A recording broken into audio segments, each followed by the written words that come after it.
Welcome to The Explainer. Today, we're unpacking a really fascinating piece of source material that takes us right back to the absolute beginning of our cognitive development. We're doing a deep dive into Chapter 5, How Many, looking closely at the pedagogy of early math.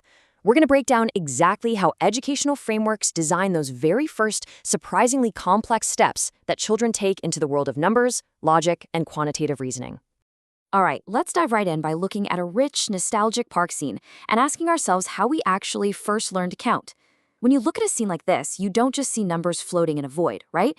You see children playing, grandparents sitting on benches, kids catching a ball. It's a vibrant snapshot of everyday life. And that is exactly where early math education begins. Not with abstract equations on a chalkboard, but with the chaotic, beautiful world right in front of us.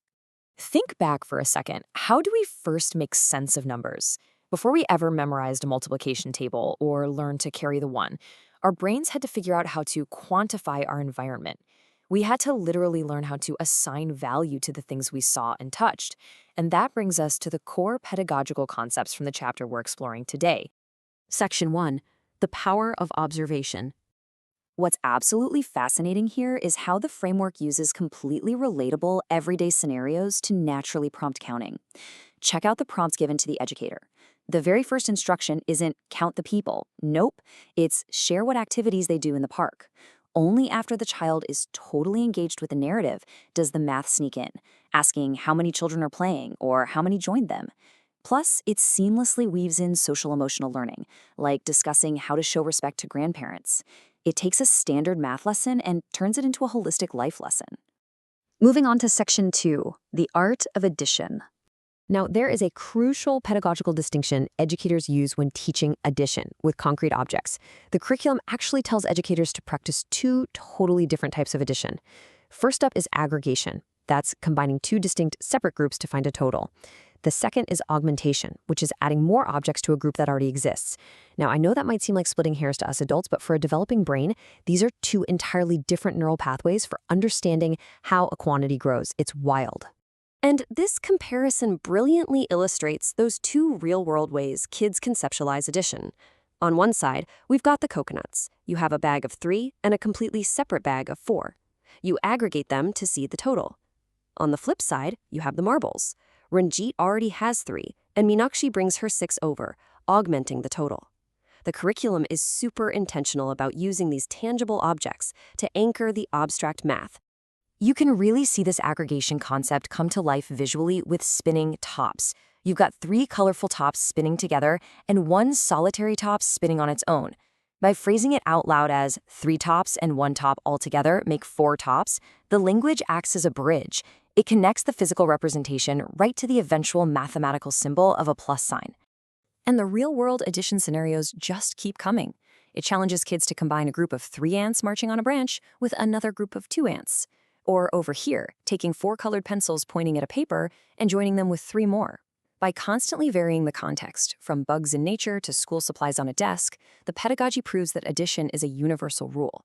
It literally applies to absolutely everything around us. Section 3, learning to subtract. Okay, so if we can put things together, the inevitable mathematical conflict is learning how to take them apart. To teach this, the chapter uses a really fun dynamic sequence. We start with this bustling little lily pad of 6 frogs. Then 2 frogs decide they've had quite enough and physically leave the group, splashing right into the water. By showing the actual action of the frogs bailing on their friends, the concept of subtracting becomes an observable event, not just some abstract, confusing rule. And the whole story of those jumping frogs, it culminates right here, in this abstract equation. This is the absolute magic moment in the teaching process. The curriculum successfully bridges the physical action, the frogs leaving, with the theoretical concept of 6 minus 2 equals 4. They're essentially teaching the child to translate the physical world directly into the language of math. They use another fantastic emotional anchor here, too.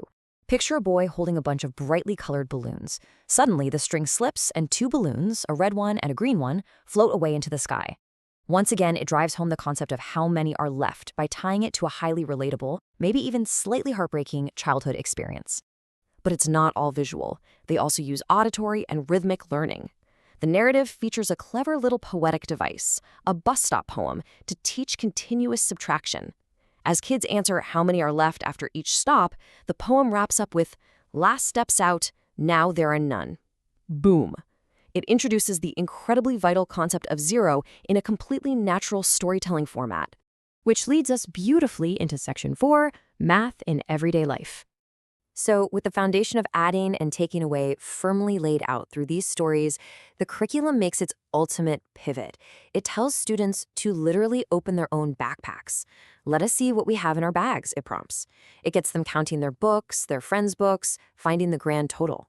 This collaborative project work essentially turns the kids' own backpack, and the classroom itself, into a vibrant math lab. It gets the math off the printed page and right into their hands. And finally, it pushes way beyond the classroom walls. Look at this incredible real-world application assigned as project work. The framework asks the child to survey their own home. It connects math directly to their immediate family structure, figuring out who goes to school, who goes to work, who stays home. This ensures that the new mathematical lens they've just developed is immediately applied to the most important environment in their world. And that brings us to the end of our explainer today. We've seen how a simple curriculum carefully guides a mind from just observing a park to understanding the mechanics of addition and subtraction, and finally to analyzing their very own living room. It really is a brilliant, structured awakening to the world of numbers. So I'll leave you with this thought.